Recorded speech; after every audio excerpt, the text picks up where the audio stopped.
So here I have a FieldFox with an antenna hooked up to it. It's connected to the LAN, and I'm going to talk to it with this remote app. If you want to zoom in on here now, Tom, a bit, the app is going to come up. I'm going to go into Instrument, and I'm going to connect to AppSee's amazing FieldFox, which is this one.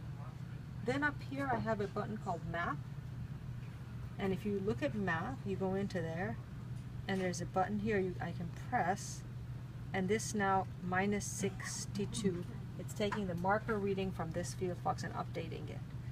And I can zoom in, and this is plotted in Santa Rosa, showing the Keysight Agilent site where we are.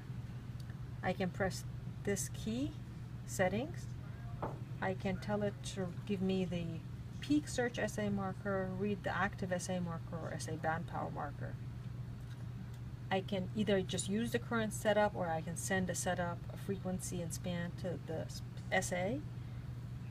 I can mark this data on the map, and I can take the data every, let's say I want to take it every half a second. You can take it every 4 seconds, whatever you want. And then you have kind of like a spectrogram, you give it a data range. So I'm going to, let's say, put -50 as my max. And then I can say save map data as CSV or KML. I'll do CSV, I'll say done. And if you come back here, you're getting the data collected. Now if I was I'm not walking around. If I was walking around, this data that gets plotted, you can see it's kind of all on top of each other. If I was walking around, it would show the contour. And I will say save data.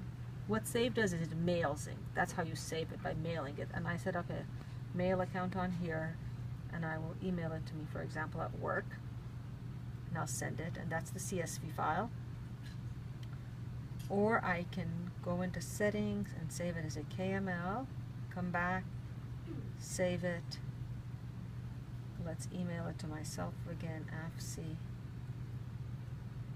send. Or you can, or you can just view it on the iPad map. Now I'll go into mail, and if I look in my sent box, I will see this data that I just sent at 1:31.